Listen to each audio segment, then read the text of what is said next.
I'm gonna make a video observation I have about Seattle, but I think this actually does apply for the rest of the country.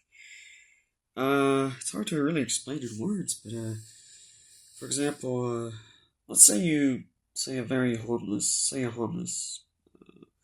I don't know if the word is teasing, but it's sometimes you just say something that maybe you regret a little, right? But you know, I think ever since Steve Jobs died. It seems to me that every president, maybe it started earlier year, is a lot like Steve Jobs. It's like if Steve Jobs was president for since I was born. Steve Jobs is one of those types of people who likes to say things that is completely, like completely different from what everyone else is saying. Right?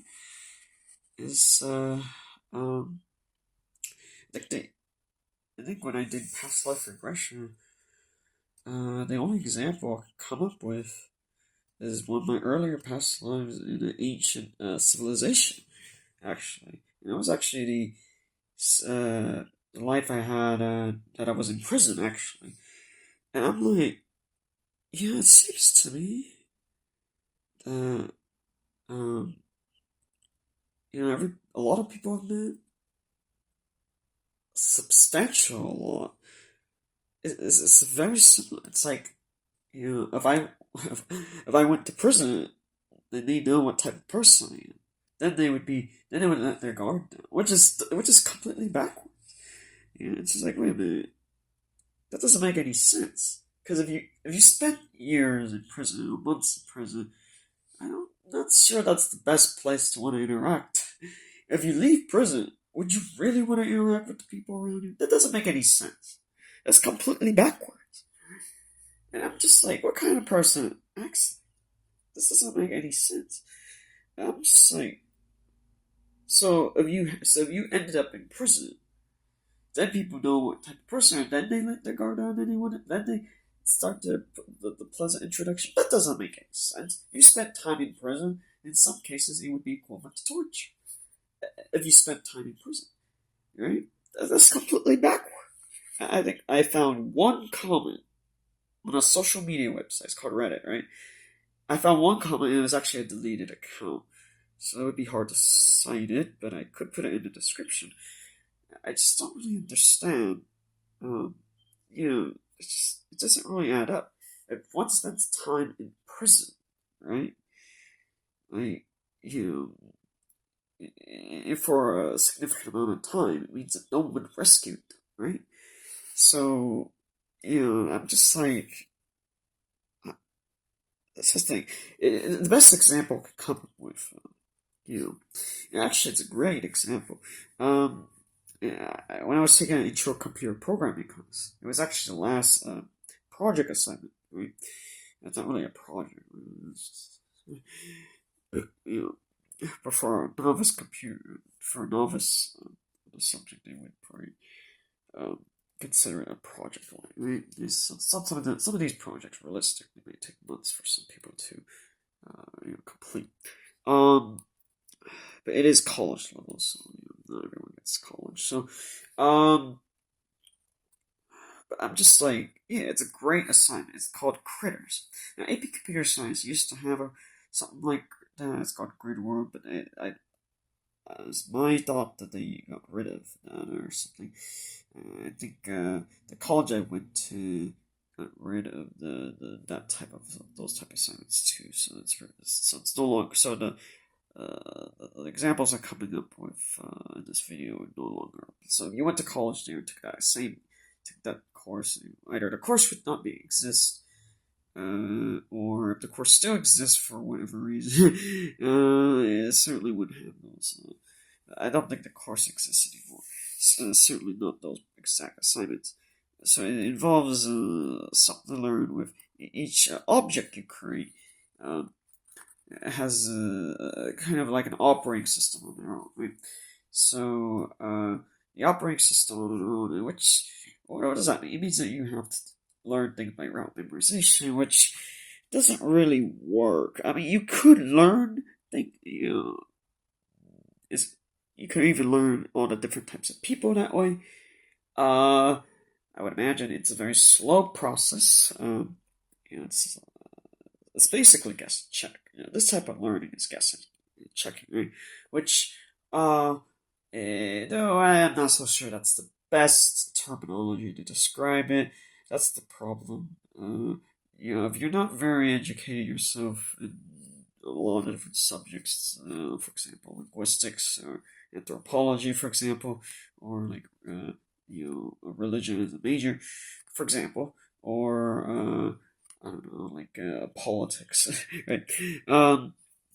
Particularly political theory, or maybe international politics, or specific branches of politics that are based on.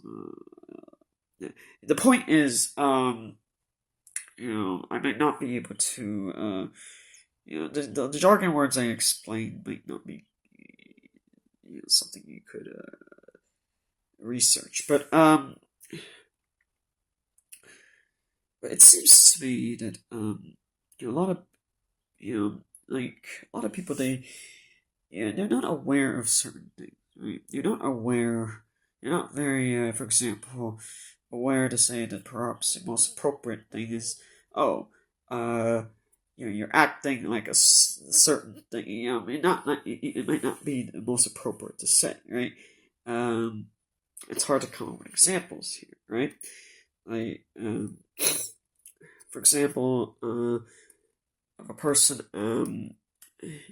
has certain behaviors that are characteristics of, maybe some people might not be comfortable, for example, discussing stereotypes of ethnic groups because they themselves exhibit this behavior all the time in terms of they judge others by stereotypes, but what they're really afraid of is discussing it, which is really unusual, right? So like if you're fine with discussing stereotypes, but you don't act like someone who stereotypes people, or you don't stereotype people.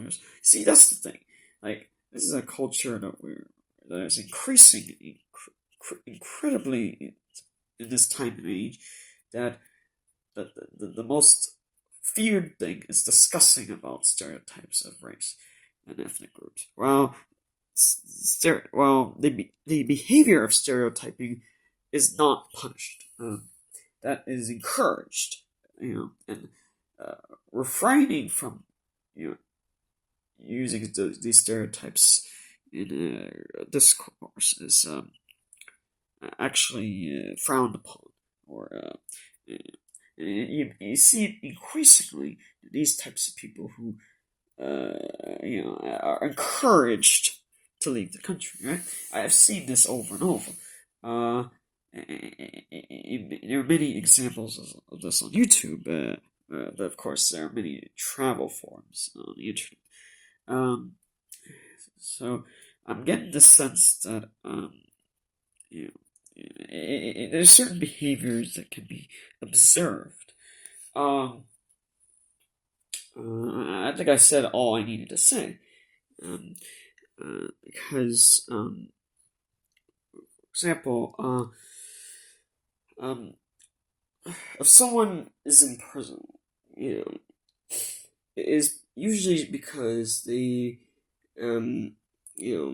like if you're in prison, obviously the folks that run the prison, including the government, the employees of government, administration, bureaucracy, they basically,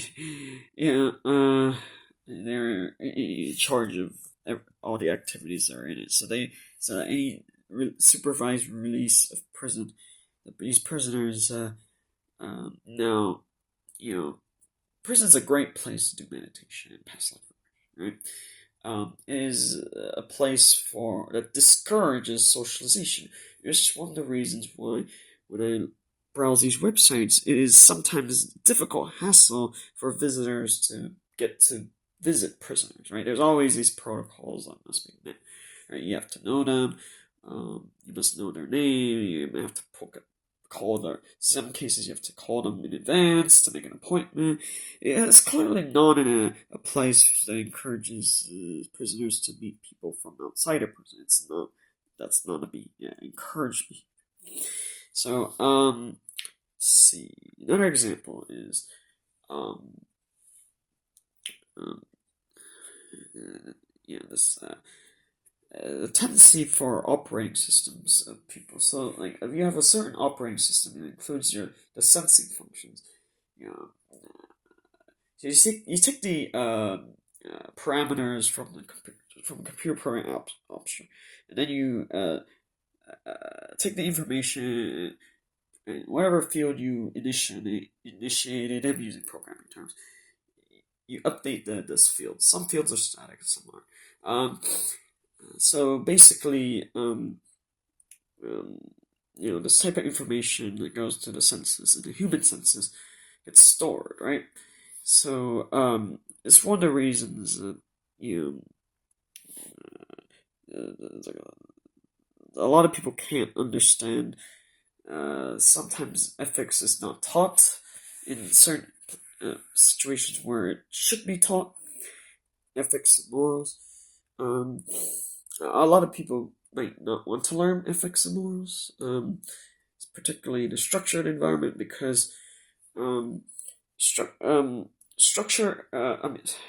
Ethics and morals is challenging because you often particularly those that are very successful. It's very difficult. To see it's hard to explain at this point. The video getting too long. It's kind of, I'll probably have to write stuff in the description. Really.